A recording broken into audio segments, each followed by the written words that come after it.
حسبنا اللہ ونعم الوکیل نعم المولا ونعم النصیر ما شاء اللہ لا حول ولا قوة الا باللہ العلی العظیم اعوذ باللہ من الشیطان اللعین الرجیم بسم اللہ الرحمن الرحیم الحمدللہ رب العالمین الصلاة والسلام على سيدنا ونبينا وطبيب قلوبنا وشفيع ذنوبنا أبي الزهراء محمد المصطفى وعلى أهل بيته الطيبين الطاهرين المعصومين لا سيما إمامنا المنتظر والحجة الثانية عشر روحی وارواح العالمین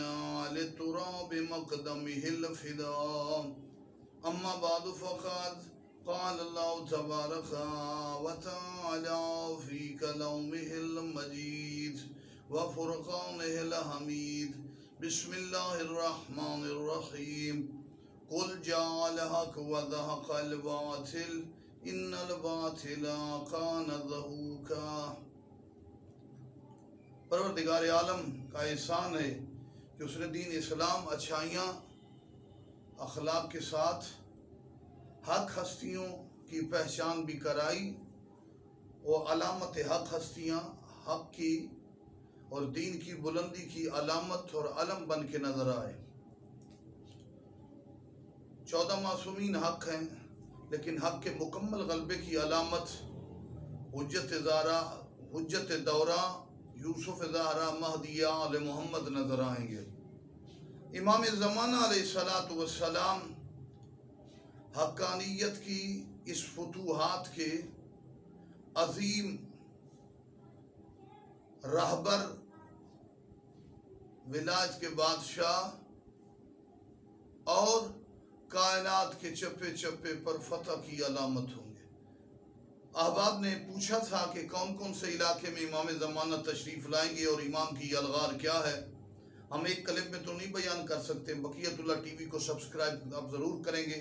بقیت اللہ ٹی وی میں ہم چند ایک نشانات اور علاقوں کی طرف متوجہ کرتے ہیں۔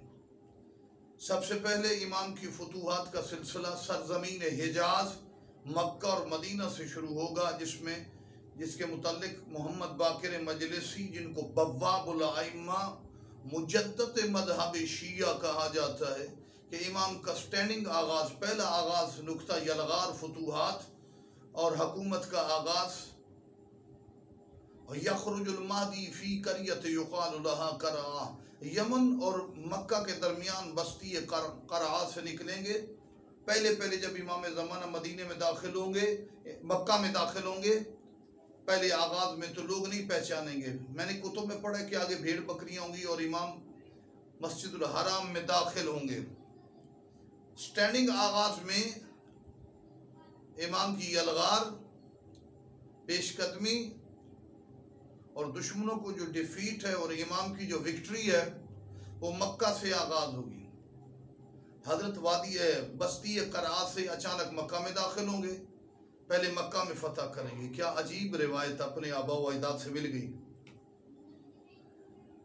نبی نے بھی مکہ کو فتح کیا اور فتح کے بعد سرزمین حجاز کا بہت بڑا حصہ نبی خدا کے ہاتھ میں آیا، اور امام زمانہ بھی مکہ کو فتح کریں گے، اور اس کے بعد حجاز کے وسیع علاقے پر حق کی علامت امام زمانہ۔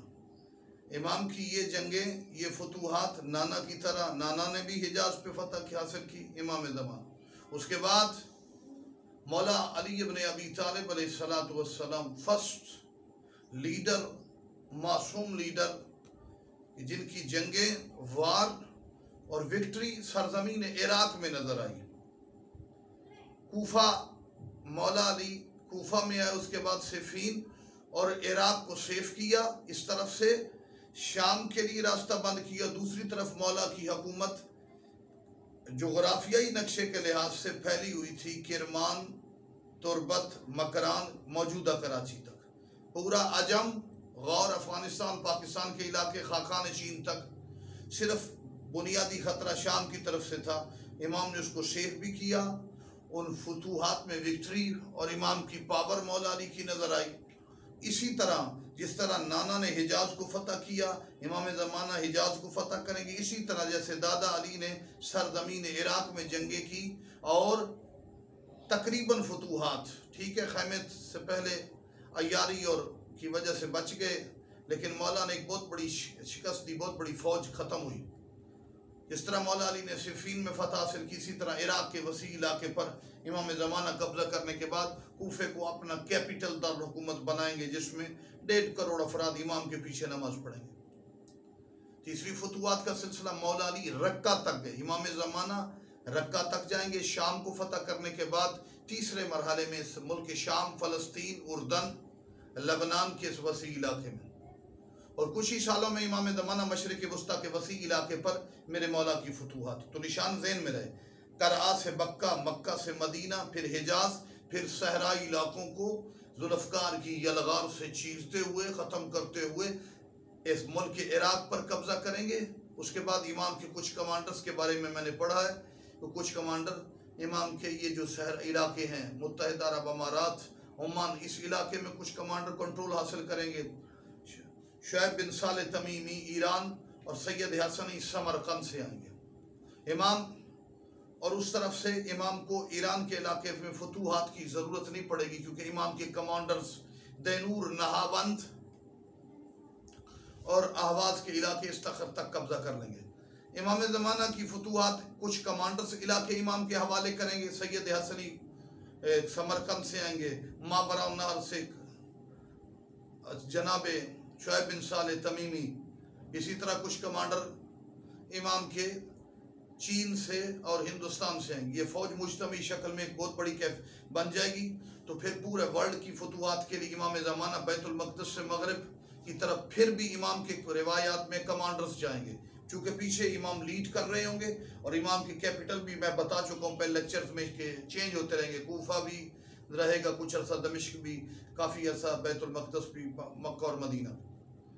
اور مشرق وسطیٰ کے قیام کی جنگوں میں امام زمانہ اپنی لشکر کے ساتھ ہوں گے، باقی علاقوں میں حضرت کے کمانڈرز پھیل جائیں گے، اور امام کی دعا، امام کی سرپرستی میں پورے ورلڈ پر امام کی فتح ہوگی۔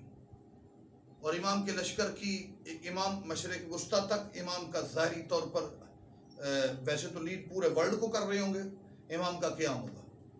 تو امام کے جو معروف لشکر وہ چین سے، ہندوستان سے، کابل سے، ماورا النہر سے، گیلان الغرب سے آئیں گے۔ تو آج درس میں ہم نے یہ چند نقطے آپ کو بیان کر دیے کہ امام کی یلغار کرآ، مکہ، مدینہ، کوفہ، بصرہ، دمشق اور بیت المقدس کی طرف۔ اس کے بعد امام زمانہ پورے ورلڈ پر غلبہ حاصل کر کے دین کی تکمیل کریں گے۔ ہماری دعا ہے کہ مالک ذوالجلال آفتاب جہان، کائنات کے کمالات کے سمندر، امام کی یلغار اور جنگوں اور امام کی فتوحات اور عظیم سلطنت جہانی یہ ولی یاسر کو دیکھنے کی، زیارت کی ہمیں توفیق عطا فرمائے۔ والسلام علیکم ورحمۃ اللہ وبرکاتہ۔